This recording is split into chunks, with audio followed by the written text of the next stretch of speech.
Olá, meu nome é Daniel Alves e hoje nós vamos ter uma aula de inglês. O inglês é uma língua altamente importante para o nosso aprendizado escolar e para o mercado de trabalho. E o Enem cobra inglês com apenas 6 questões, de um nível intermediário, que não é tão avançado de vocabulário nem de gramática, mas também não é muito ralé. Tenha cuidado com o que nós vamos falar hoje, que se chama verbos auxiliares.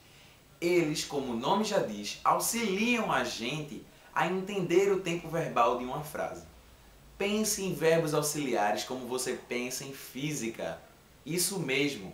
Quando você estuda dilatações em física, você usa uma coisa chamada coeficiente de dilatação, tanto linear quanto volumétrica, enfim. Você sabe que é linear porque você vê uma linha lá. E você usa o que? O alfa. O mesmo pensamento é no inglês. No inglês, a gente vê uma frase com uma palavra no particípio, sabemos que ou é presente perfeito ou é passado perfeito, por exemplo. E o que nos ajuda a saber é quem o principal ajudante, o principal amigo da gente é o auxiliar.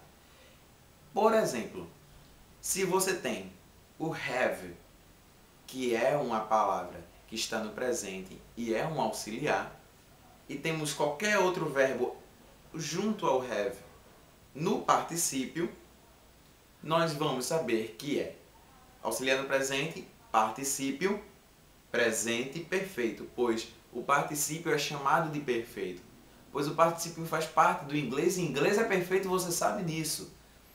Outra coisa, verbos auxiliares no presente, frases no presente. Verbos auxiliares no passado, sentido na frase está no passado, no futuro está no futuro. Verbos auxiliares é bem dizer só isso. Você tem que saber que do, no caso o passado dele, did, é verbo auxiliar do que? Simple past, passado simples.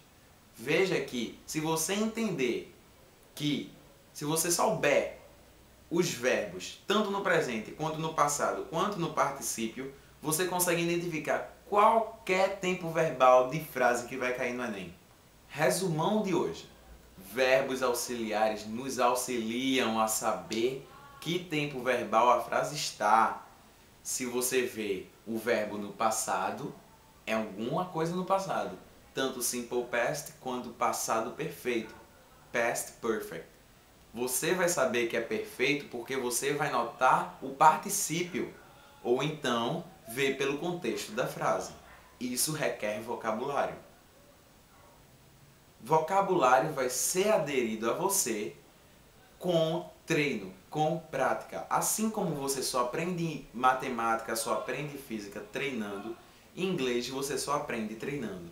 Não é necessário fazer exercícios o dia inteiro de inglês.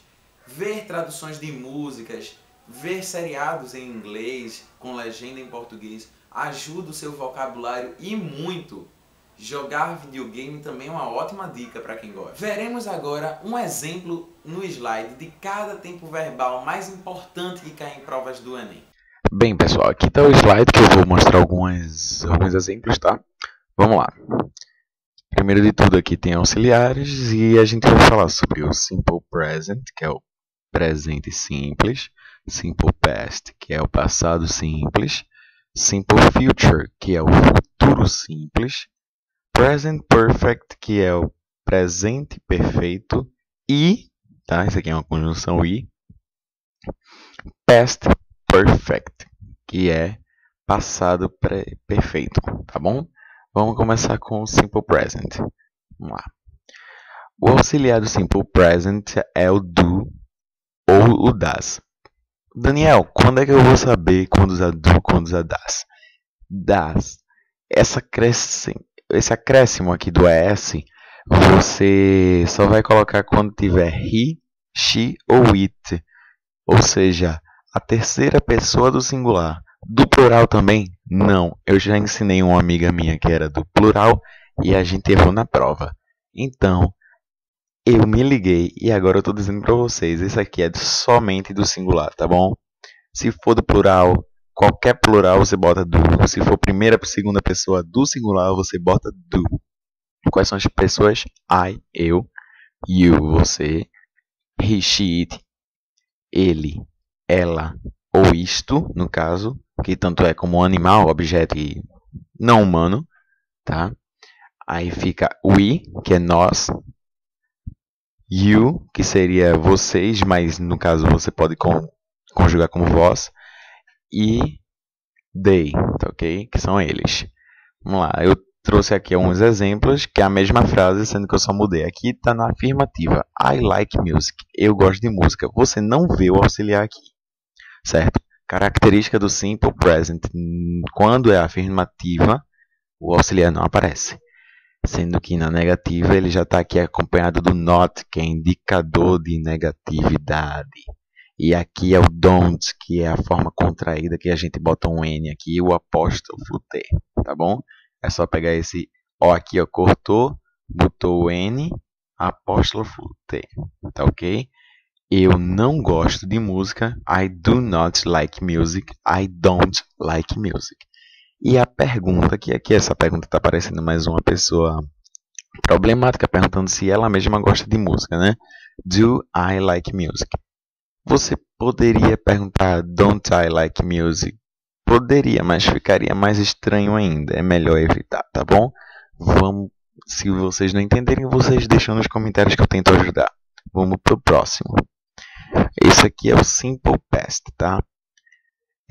O auxiliar dele é o did, você pode ver aí. E aqui ele também, assim como o simple, porque também ele é simples, tá entendendo? Simple, simples. Ele não aparece na afirmação. Ou seja, simple past e simple present são simples, eles não aparecem na afirmação, tá?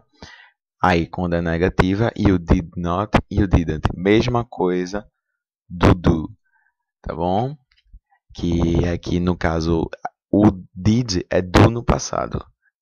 Ou seja, é aquela forma verbal, sendo que isso aqui está no passado, tá bom?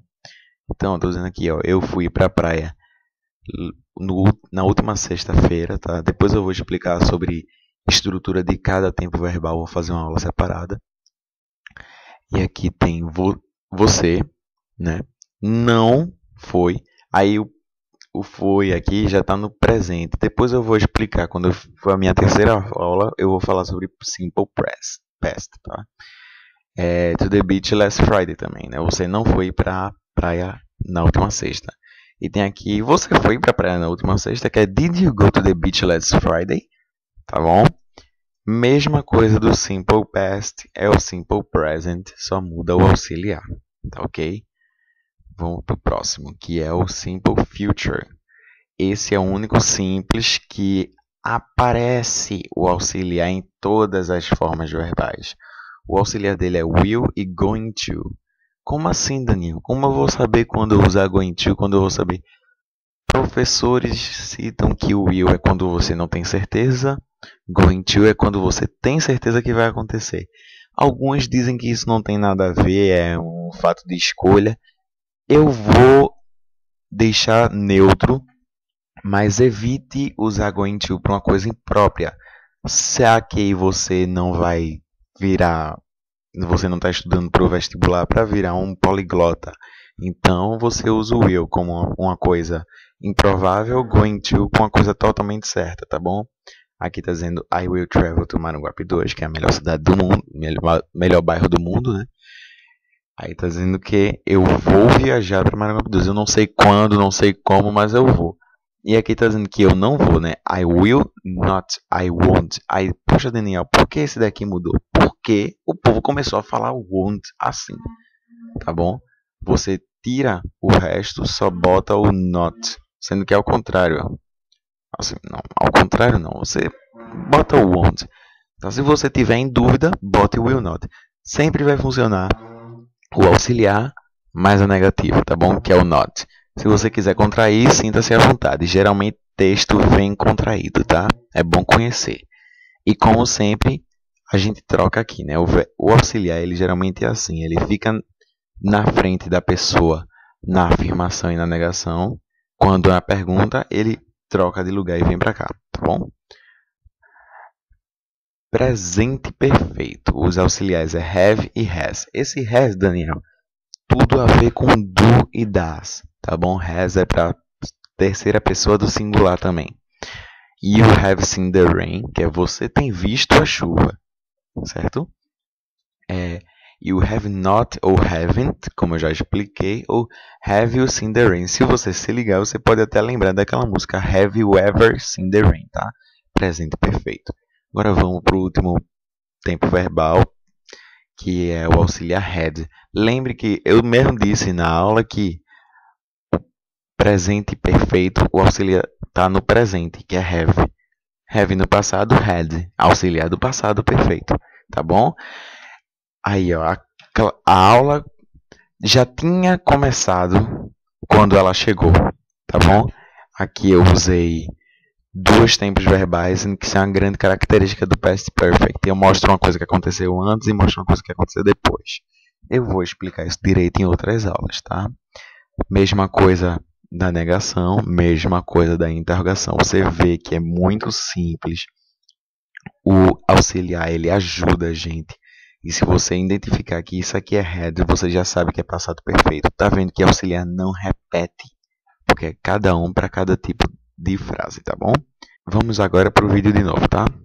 Para finalizar, vamos para o Fica a Dica de hoje. A dica de hoje é: estude qualquer matéria fazendo alusão a outra. Estude inglês tentando lembrar de outras matérias, pois assim você vai estar revisando duas matérias ao mesmo tempo e tendo prática mais vezes ainda com cada matéria. Exemplo disso é tentar estudar literatura sem lembrar de história. É uma ótima coisa estudar de literatura porque você lembra de história do Brasil e história geral por si. Literatura precisa de história. Inglês precisou de física para você talvez entender a importância do verbo auxiliar. Tente fazer alusões, porque com essa prática será muito mais fácil fazer alusão histórica no Enem, na redação do Enem. E isso é cobrado. E isso é um requerimento que você vai ter, que você vai mostrar conhecimento ao seu corretor. Tente ser esperto. Sempre use a hashtag no seu coração que o Enem é ridículo. E não esqueça, o Enem é ridículo, não a sua nota. Um bom dia, boa tarde, boa noite e boa prova!